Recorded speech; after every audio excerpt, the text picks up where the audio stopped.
Thank you, Lee. It's my great pleasure to be here tonight in San Francisco at John's Grill.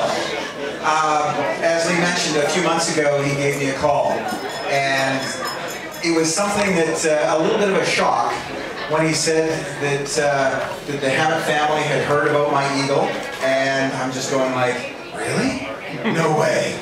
I was absolutely taken aback because when I first dreamed of creating something like this, I wanted to call it the Maltese Eagle, right from the beginning. But my lawyers all said, Ron, you can't do that. I said, why not? They said, it's called copyright. And I said, okay, I'll give that part of the dream up, let's keep on going. And so to be able to have it called the Maltese Eagle is something that's a very special thing for me. A lot of you have asked me, what's the origin of the Maltese Eagle? Well, I dreamed about creating a treasure hunt for $1 million back 25 years ago. I actually wrote my master's degree thesis on how do you create the world's greatest treasure hunt. And then things like Survivor came out, and I go, oh, they stole my idea. And then things like The Amazing Race came out. And, oh man, I gotta get this done. And I thought, no, I don't have $1 million to spare, and I guess it's just gonna have to remain a dream. And then a few things happened. I lost 17 very close friends and family to cancer, to car accidents, and heart attacks.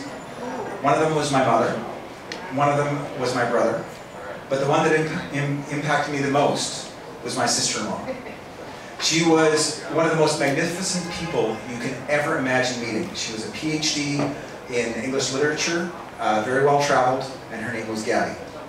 And my brother and her shared this amazing love. She was a breast cancer survivor, but after the chemo and radiation, she was told she would never be able to have children.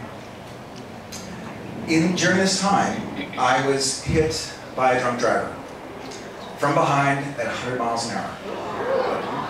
Broke my neck, suffered a very serious brain damage at the time, and I was lying in the hospital bed going, what am I going to do? Has my life actually stood for anything? Have I stood to make a difference in this world? My answer was no. And over the next few months, I heard the story of my sister-in-law, and I said, before I'm dead, I need to make a difference in this world, and I choose breast cancer. Because what happened to my sister after she was told that she did get pregnant, 3 months after my accident, and 2 months after she found out she was pregnant, doctors told her, I'm sorry, but you have to make a choice. It's your life or the baby's life, but you can't have both. She chose her baby, and 2 days after giving birth, my sister-in-law passed away. And so when that happened to me, I said, my life is going to count for something, and it's breast cancer. And so what I did was I put full steam ahead, and I wanted to create this eagle and create a treasure hunt behind it where 100% of the net proceeds go to breast cancer research. And so when I have the opportunity, when people like Lee call me up and I can make a difference, I'm 100% for it. And so what I'm doing is I'm selling the eagle for $5 million, and $1 million of that goes directly to the breast cancer charity of the buyer's choice. And the rest of the money goes to raising funds for breast cancer. Our goal is to raise $25 million for breast cancer research. Okay. So I'm nervous. I usually don't do speeches like this, but Lee wants me to tell you about the eagle. Well, specifically, the eagle is 18 pounds of solid gold. Whoa. It is the largest gold sculpture of its kind in the world. I'll get a little bit closer. It's the largest gold sculpture of its kind in the world. It's 18 pounds of solid gold with 763 diamonds in the head. It's got 2 perfectly matched 1.1 carat decolored diamonds for eyes, and total weight of diamonds in the head is 56 carats.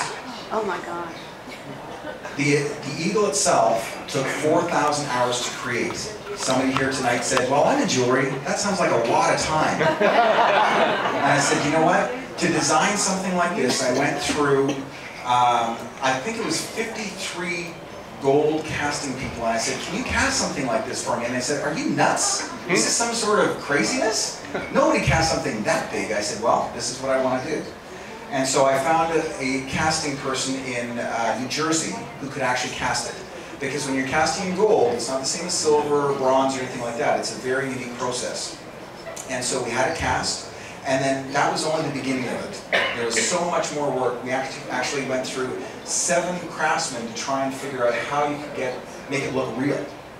And then we had to say, okay, where do we get a stone that can set it off? Because you don't want to just have the silver and the gold, you need to have a real stone. And that's where the story got very, very interesting, because we needed to have something that made it stand out, and something that made it historical, something that would be like the Dashiell Hammett Maltese Falcon that was originally supposed to be stolen from a Spanish treasure galleon in the Middle Ages.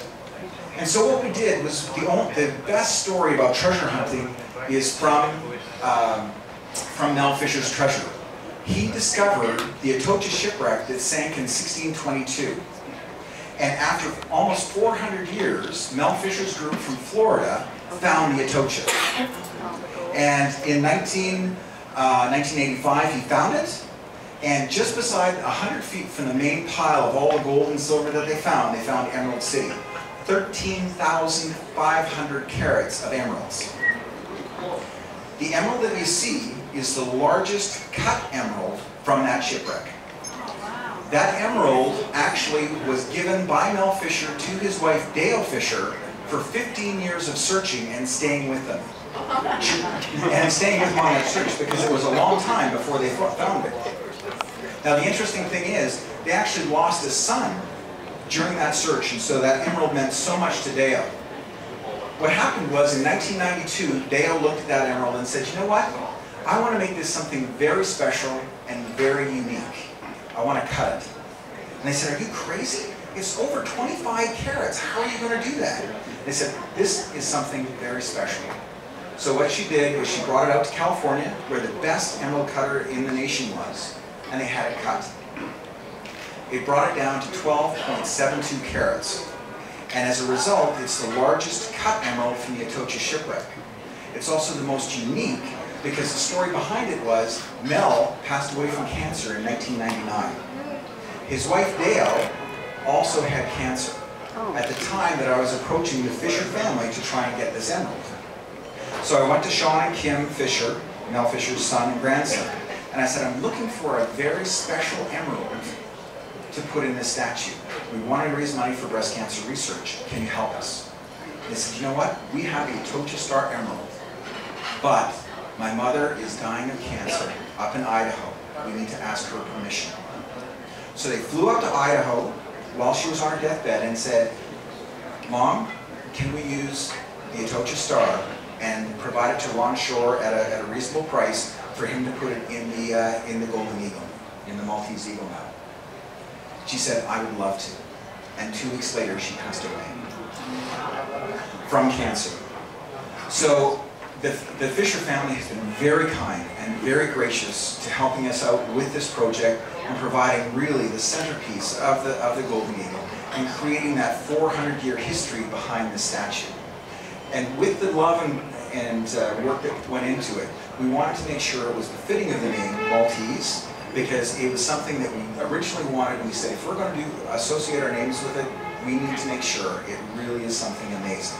And I hope with the Hammett family's permission that it meets that criteria and standard.